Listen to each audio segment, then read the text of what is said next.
Hablemos de su pacto. Nos dice que es objetivamente bueno y necesario. Pues bueno y necesario. ¿Tendremos que creerlo o no? Usted habla muchas veces de comandantes y de cómo los comandantes desdicen al diputado general de Guipúzcoa. Pues quiero decirle que nosotros más o menos entendemos lo mismo de esto, porque si escuchamos cómo ha defendido su partido este pacto, parecía una enmienda a la totalidad a la política fiscal que hasta ahora han defendido ustedes en Vizcaya y al señor Iruarrizaga. Si su política fiscal era la correcta, responda entonces. ¿Por qué en el pacto han tomado como ejemplo las medidas de Guipúzcoa? ¿Por qué? Total, para quedarse cortos en muchos de los casos, en la mayoría. PFESA, orain dela 2 urte guk hemen proposatutako lan errentaren eskala berbera proposatzen da. Guk hemen proposatu genuenean duela 2 urte ezetz bozkatu zenuten. Eta orain, badirudi ideia ona zela. Kapital errentaren kasuan aldiz, ez da batere hurbiltzen guk proposatutako horretarako. Tipoak mantendu dira, baina tramoak azkenean era oso ardurage batean aldatu dira. Y aquí se ve otra vez más, algo que le hemos dicho muchas veces, ese interés de no gravar las rentas del capital como se debería. Sozietateen gaineko zergan, beste behin ere, zirrikituak gehien daukanak horren beste ez ordaintzeko. Es mentira eso de que al menos todas pagarán algo, no, porque las deducciones de hasta 2 puntos por mantener el empleo, por ejemplo, o por el I+D, rompen al final ese tipo mínimo y es el nuevo coladero. Así lo podemos llamar, el nuevo coladero. Mediante estas deducciones que no tienen ningún control, no tienen ningún límite, al final, seguirá pasando, por ejemplo, el caso de que una empresa pueda ganar 40 millones de euros y pueda pagar 0. Puede pasar. Estudien el caso, puede pasar. Eso sí, el equipo de inspectores de Vizcaya estará inspeccionando las peluquerías, las cacharrerías y las tiendas de todo a 100. Muy bien. Primero, las vacaciones fiscales. Total, ¿para qué? Para que al final terminen siendo ilegales y se tengan que devolver. Luego, las sociedades de promoción de empresas. Otro coladero para terminar pagando 0. Por cierto, todavía en vigor aquí.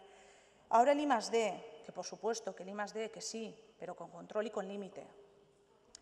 Ondasunaren gaineko zergan, eserrez elusio fiskala bultzatzen duen eskutu fiskala bezalako figurak kentzeko ez da ikusten inolako borondaterik beste askotan esan dugun bezala. Y es súper gracioso que en el pacto hablen de armonización, que hablen de la importancia del Parlamento Vasco, que hablen de las políticas que hay que impulsar contra el fraude fiscal. Es gracioso porque al Parlamento, a responder las preguntas de los diputados y las diputadas sobre las políticas que se llevan a cabo contra el fraude fiscal, el señor Iruarrizaga no fue. Solo fue la señora Elena Franco. Entonces es gracioso que hablen en estos términos en el pacto. Y si quieren hablar de armonización, ya sé que no es el día porque no tenemos mucho tiempo, pero hagámoslo.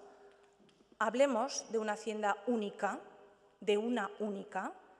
¿Por qué roban este debate a la ciudadanía? Hablemos de eso. Eta zertarako akordio hau, zein da iparra, guk oso argi daukagu. Esto es un matrimonio de conveniencia. Oso argi daukagu. Akordio hau ez da akordio fiskal bat. Akordio guztiz politikoa da. Erantzuten dielako bi alderdien helburu politikoei. Beraz, akordio politikoa da. Por eso tuvieron que pedir, entre otras cosas, por eso tuvieron que pedir a su militancia que hiciera un hueco en el corazón a este pacto. Por eso. PNV-ri egonkortasun politikoa ematen dio akordio honek. Eta PSE-ri ematen dio berak kudeatzen dituen udaletan bere proiektuak gauzatzeko aukera. Por eso es un matrimonio de conveniencia. Claro.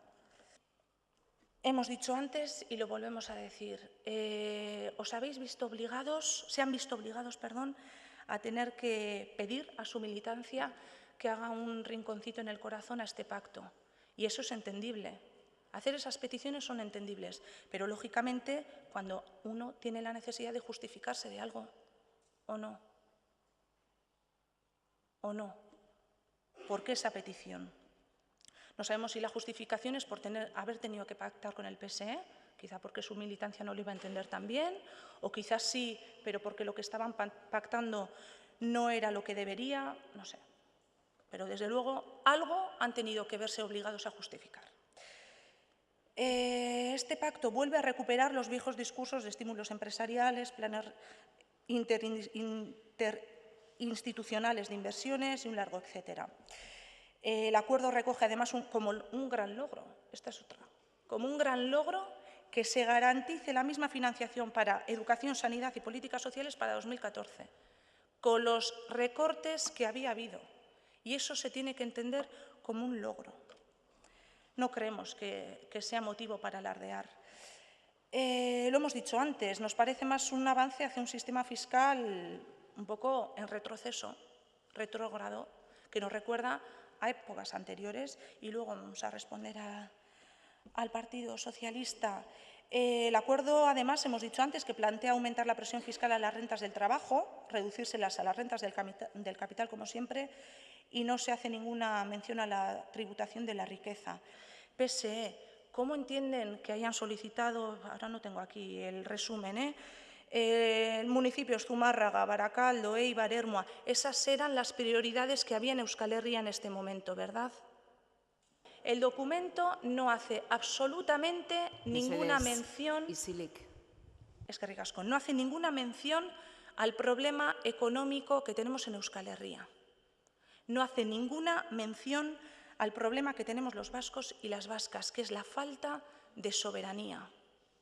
Y parece que no se aclaran, porque los titulares lo dicen bien claro, pero luego a la práctica, nada, no hacen nada.